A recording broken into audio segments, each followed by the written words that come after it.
अस्सलाम वालेकुम, welcome to my YouTube channel VU update tech. तो कैसे हैं आप सब। आज हम करने लगे हैं लेक्चर नंबर 28, 29 एंड 30 इस वीडियो में क्लियर। जैसा कि आप जानते हैं कि पिछले लेक्चर्स मैंने हर वीडियो में 3 लेक्चर्स कवर कर रहा हूं ताकि वीडियोस जल्दी से जल्दी हमारे लेक्चर कंप्लीट हों और आपकी फाइनल टर्म की प्रिपरेशन कंप्लीट हो सके। तो आज के लेक्चर हम लेक्चर नंबर 28 स्टार्ट करने से पहले अगर हमें चैनल पर फर्स्ट टाइम है तो इसको सब्सक्राइब लाजमी कीजिएगा और बेल आइकन के बटन क्लिक कर दे ताकि आपको न्यू अपडेट्स मिलती रहें। तो चलते हैं हम अपने लेक्चर की तरफ। सबसे पहले तो पढ़ते हैं ARP मैसेज फॉर्मेट। ARP क्या होता है, पिछले लेक्चर में आपको बता के आया था। ARP मीन के हमारे जो IP इंटरनेट प्रोटोकॉल की जो चीजें होती है ना उनको कन्वर्ट करना या सेंड करना किस चीज के अंदर, MAC addressing mean hardware address के अंदर, इसको हम कहते हैं ARP। ठीक हो गया, समझ आ गई। अगेन थोड़ा सा बता देता हूं। ये हमारे पास है IP इंटरनेट प्रोटोकॉल, ठीक है। ये हमारे पास IP और ये हमारे पास है मैक जिसको हम हार्डवेयर एड्रेस भी कहते हैं, ठीक है ना। मैक एड्रेस को, ये हमारे पास है मैक। IP की कोई भी चीज मैक एड्रेस के अंदर कन्वर्ट करवाना या उसको उसके अंदर सेंड करना, इसको हम कहते हैं ARP। ठीक है, समझ आ गई। अब चलते हैं हम नेक्स्ट। यहाँ पे आज का जो लेक्चर में हमें यहाँ पे एक लॉन्ग क्वेश्चन ये इंपॉर्टेंट दिया हुआ है कि एड्रेस रेजोल्यूशन प्रोटोकॉल के एड्रेस रेजोल्यूशन जो है ना, जो हम एड्रेस यूज करें, जो उसको प्रोटोकॉल यूज करें, इसके जो रेजोल्यूशन है मीन के कौन कौन सी चीजें इसके अंदर इंक्लूड है, किन किन चीजों के जरिए ये हम इसको सेट करते हैं। मीन हमारे यहाँ पे इसने 2 चीजें बताई, एक होती है रिक्वेस्ट, एक होता है रिस्पॉन्ड।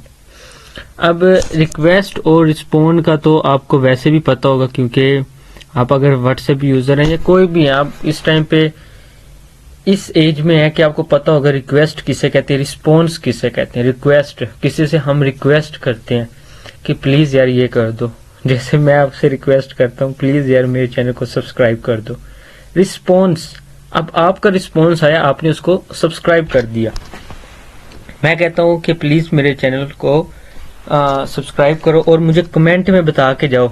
अगर आप मेरे चैनल अच्छी वीडियो वॉच करें ना तो मुझे कमेंट में रिस्पॉन्स लिख के जाना कि मैंने रिस्पॉन्स दिया है। जो स्टूडेंट रिस्पॉन्स लिखेगा ना मुझे पता लग जाएगा। ये होता है रिस्पॉन्स। अब क्या चीज है कि request the contains an IP address and request the corresponding hardware address. IP address request कर रहा है किसको, हार्डवेयर एड्रेस को। वही अभी मैंने बताया ना, IP मैक एड्रेस को, हार्डवेयर एड्रेस को हम मैक एड्रेस भी कहते हैं। Response the contain of both IP address send the request and hardware address. उसको वो रिक्वेस्ट सेंड कर और वो उसको रिस्पॉन्स दे रहा है, बदले में उसको रिप्लाई दे रहा है। ये होता है रिस्पॉन्स, ठीक है। रिक्वेस्ट एंड रिस्पॉन्स की आपको समझ लग गई होगी। ARP message delivery. ARP message delivery कैसे होती है? फॉर एग्जाम्पल यहाँ पे है, ये फिगर है ARP मैसेज, ये हमें W1 शो करवा रहा है। अब ये इन सबको मैसेज ट्रांसफर कर रहा है। पहली पिक में ये है, फॉर एग्जाम्पल W है, ये इन सबको मैसेज ट्रांसफर करेगा। कैसे करेगा?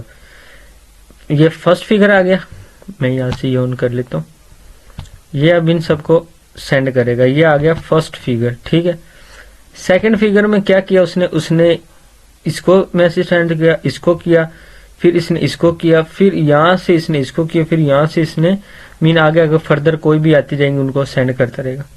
अब यही WZ को भी सेंड कर सकता था, मैसेज सेंड कर सकता था, चाहे X मिड में है या नहीं है, ये इसको भी मैसेज सेंड कर सकता क्योंकि ये आपस में एक जुड़ा होगा। जैसे हम इसको ये कह सकते हैं ये ग्रुप है, ये आपस में एक दूसरे को भी मैसेज सेंड कर सकते हैं, ठीक है। इसकी समझ लग गई। नेक्स्ट चलते ARP मैसेज फॉर्मेट। ये तो आपको पता लग गया फॉर्मेट कैसे करता है, बस जस्ट अब यहाँ पे ये बता रहे हैं ARP almost always used bind in 32 bytes IP address to the 48 byte ethernet address. Mean 32 bytes IP address use करता है, मीन बाइंड किया जाता है उसको, इसके जरिए वो सेंड कर सकता है हमेशा, और 48 बाइट ईथरनेट एड्रेस। यहाँ पे हमारे पास सबसे पहले उन्होंने ये दे दिए 0 का फॉर्मेट, 8 का, 16 का, 24 का एंड 32 का। ये गलती से लिख दिया होगा। अब क्या है, हार्डवेयर एड्रेस टाइप 0 से 16 के दरमियान है, प्रोटोकॉल एड्रेस टाइप 16 से 32 के दरमियान है।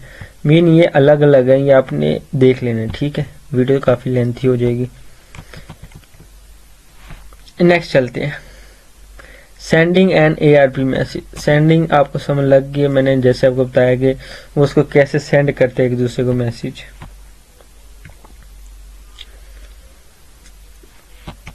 यहाँ पे है कैशिंग ARP रिस्पॉन्स। क्या मतलब कि although message exchange can be use to bind address, mean उसने उसको मैसेज सेंड किया, मीन उसको मैसेज सेंड किया, वो क्या करेगा, सेंडिंग अ रिक्वेस्ट, उसने उसको रिक्वेस्ट सेंड की फॉर ईच बाइंडिंग होस्पिटली इनएफिशिएंट। तो अब क्या है कि वो उसको अगर एक मैसेज सेंड कर रहा है तो वो उसको रिस्पॉन्स देगा उसके बदले में। जैसे मैं अब आपको पढ़ा रहा हूँ, मैंने आपको कहा कि मुझे रिस्पॉन्स दो, मुझे कमेंट में बता के जाओ कि कौन स्टूडेंट मेरी वीडियो वॉच कर रहा है, और मुझे लाइक करो, सब्सक्राइब करो। ये आपका रिस्पॉन्स है, मैं आपसे रिक्वेस्ट जस्ट कर सकता हूँ, ये आपको पढ़ा सकता हूँ, ठीक है। Processing and incoming ARP message. क्या मतलब, अब स्टार्ट में मैंने आपको बोला कि मेरे चैनल को सब्सक्राइब करो। अब आपको इतना वो नहीं हुआ होगा कि हम सब्सक्राइब करें या ना करें, आप जस्ट वीडियो वॉच किए जा रहे हैं। अब प्रोसेसिंग एंड इनकमिंग मीन आपके माइंड में है कि यार मैं चलो एंड में इसको सब्सक्राइब कर दूंगा सर को। प्रोसेसिंग में है, आपका जो तरीका है ना, जो आप सोच रहे हैं वो अभी प्रोसेसिंग में, मेरे मीन मैं रिसीवर हूँ, मुझे वो मैसेज मिलेगा आपका, तो अभी प्रोसेसिंग में है। जैसे आप मुझे मैसेज कर देंगे, मेरे पास पहुंच जाएगा, मैं आपको उसका रिस्पॉन्स दूंगा कि थैंक यू, आपने मुझे मैसेज किया, थैंक यू। इस चीज की आपको समझ नहीं आ रही है, आपको मैं बता देता हूँ।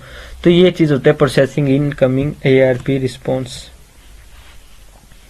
एग्जाम्पल मैं आपको ये दे रहा हूँ सब्सक्राइब वाली, लेकिन आपने समझना ऐसे ही है कि IP इंटरनेट प्रोटोकॉल एड्रेस क्या कर रहा है, मैक एड्रेस को कन्वर्ट कर रहा है। Layering address resolution and protocol address. Network hardware है, एप्लीकेशन है, एड्रेस रेजोल्यूशन डिवाइस ड्राइवर है, higher layer of protocol software है, ठीक है। नेक्स्ट लेक्चर नंबर 29 में है IP datagrams and datagram forwarding. Connectionless services. Connectionless services क्या, end to end delivery services connectionless के। आई थिंक मैंने पहले भी आपको पढ़ाया कि कनेक्शनलेस बेसिकली होता क्या चीज़ है। कनेक्शनलेस फॉर एग्जाम्पल आपके पास व्हाट्सएप है, आपने क्या किया, किसी को मैसेज सेंड किया और व्हाट्सएप पे, और वो अभी ऑफलाइन है, जैसे वो ऑनलाइन होगा वो आपको उसका रिस्पॉन्स देगा। मीन अभी कनेक्शन नहीं है, अभी कनेक्शन लेस है, वो अभी कनेक्शन बना नहीं है। तो इसी तरह यहाँ पे उसकी दो एग्जाम्स हैं, connectionless data delivery UDP, connectionless data delivery, और TCP connection oriented data delivery. Next हमारे पास है वर्चुअल पैकेट्स। वर्चुअल पैकेट्स में हम दीज पैकेट्स आर, इसमें हमारे पास ये आता है कि these packet server same purpose in internet on the internet as frames on LAN. Virtual packets mean के जो हम नेटवर्क तो सेंड कर रहे हैं, मीन हम किसी को डाटा सेंड कर रहे हैं, लेकिन वर्चुअल पैकेट्स में मीन एक लैन के जरिए। लैन के जरिए से क्या मुराद है कि जैसा कि मैंने आपको कहा था कि दो किस्म के नेट होते हैं, एक होता है प्राइवेट, एक होता है पब्लिक नेटवर्क। पब्लिक नेटवर्क हम किसी यहाँ से आउट ऑफ कंट्री भी वो कनेक्शन कर सकते हैं, लेकिन जो हमारे पास प्राइवेट होता है वो जस्ट एक लिमिटेड लैन के जरिए हम सेंड कर सकते हैं। जैसे फॉर एग्जांपल हमारे वर्चुअल यूनिवर्सिटी की सबसे बड़ी एग्जांपल है कि उसमें सब कंप्यूटर्स के साथ उन्होंने लैन के जरिए उस नेटवर्क को कनेक्ट किया हुआ है, ठीक है। तो ये हमारे पास होता है virtual packets. IP datagram formats. IP datagram formats क्या है, कि formally the unit of IP data delivery is called datagram, कि जो हम आईपी इंटरनेट प्रोटोकॉल के जरिए डाटा को डिलीवर करते हैं किसी के पास भी, उसको हम कहते हैं डाटाग्राम। ठीक है। IP datagram size different size के होते हैं, ये इनका कोई फिक्स नहीं होता। Header area is usually fixed 20 octets can be have optional.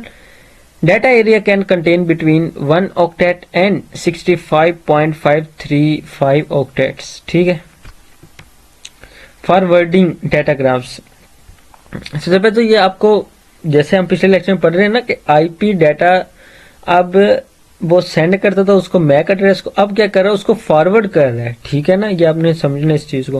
Header contain all information needed the diagram destination of computer, it contains data destination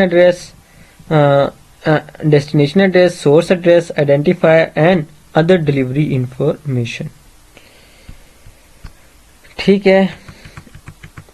routing table, क्या routing table बड़ी इजी सी एग्जांपल है, ज्यादा इतना मुश्किल नहीं है।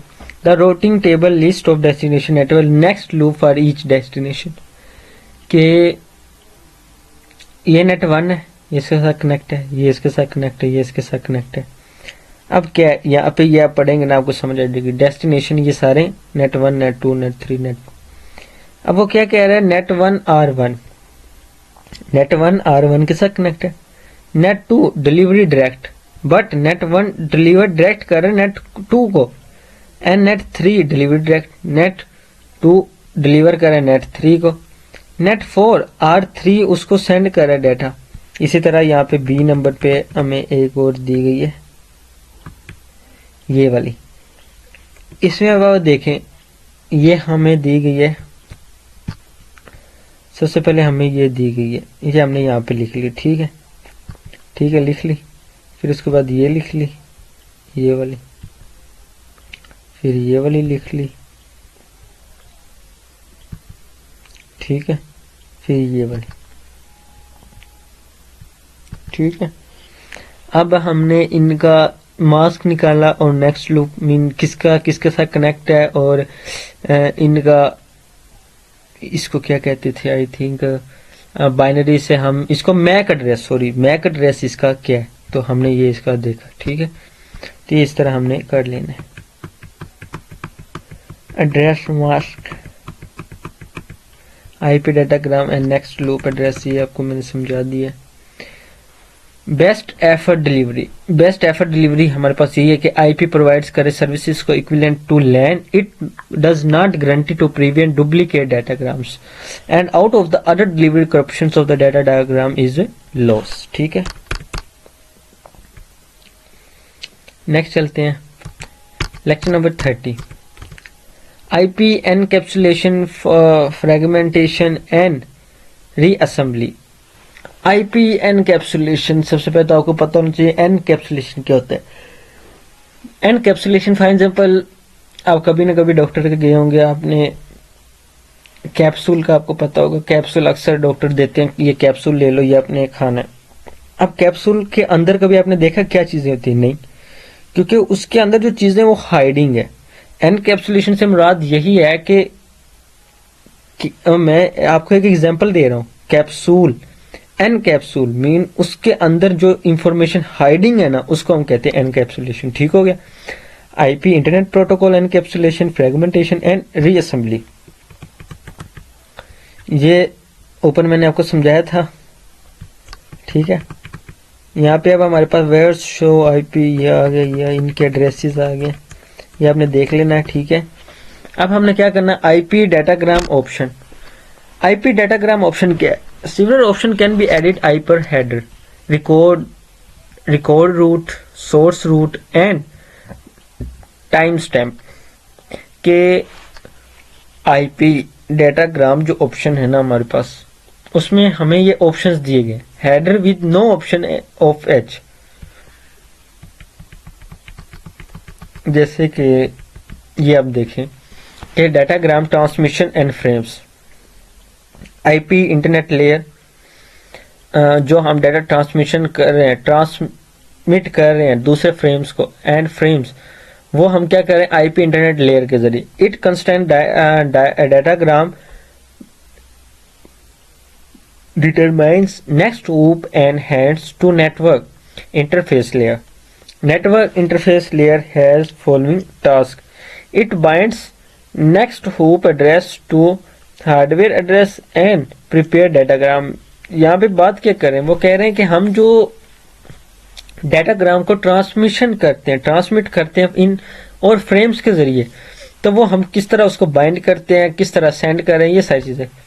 Encapsulation network interface layer, encapsulation IP data area of hardware, ये मैंने आपको अभी एनकैप्सुलेशन की पूरी एग्जांपल दी है।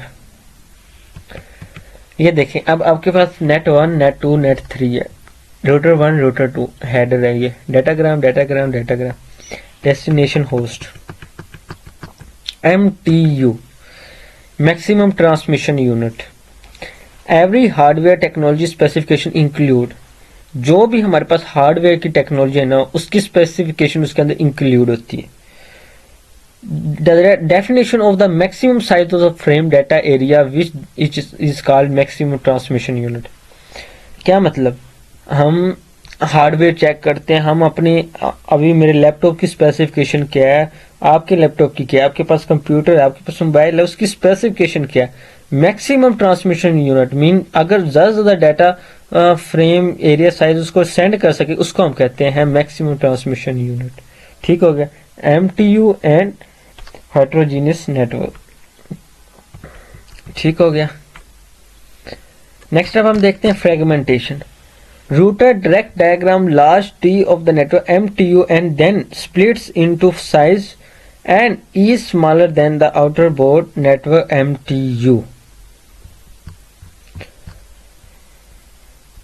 थोड़ा सा इसको स्टार्ट से मैं पढ़ता हूँ, ये मीट था। One techniques of limit diagram, कि कोई एक टेक्निक जिसकी लिमिट हो, मीन इतना साइज इसका स्मॉलेस्ट है या इतना, सब नेटवर्क्स में इसका है ना इतना साइज है, स्मॉल है, लार्ज है, जो भी है उसकी एक लिमिट, इसको हम कहते हैं fragmentation. IP uses fragmentation datagrams can be split into pieces and fit of the networks of small NTU। ये एग्जांपल देखें आपको समझ आ जाएगी। P हेडर है, ओरिजिनल डाटाग्राम डाटा एरिया है, ये ओरिजिनल है। अब वो डाटा 1 डाटा 2 डाटा 3 सबको सेंड कर रहा है, उनका IP हेडर 1 2 3, तो ये हमारे पास क्या है, उसकी फ्रेगमेंटेशन है। ठीक है, अब डाटाग्राम असेंबली क्या है, reconstruction of original datagram. Reconstruction of original datagram mean दोबारा उसको कंस्ट्रक्ट कर रहा है, दोबारा रिकंस्ट्रक्ट ऑफ ओरिजिनल डाटाग्राम। जो भी डाटाग्राम है, जो ओरिजिनल डाटाग्राम है ना, उसको दोबारा रिस्टोर करना, इसको हम कहते हैं रीअसेंबली। ठीक है, फ्रेगमेंट इंडेफिनेशन, फ्रेगमेंट लॉसेस, इसको आप स्किप करें। आई थिंक हमारा लेक्चर नंबर 30 भी कंप्लीट हो गया। मिलते हैं इंशाल्लाह नेक्स्ट वीडियो में। टेक केयर, अल्लाह हाफिज।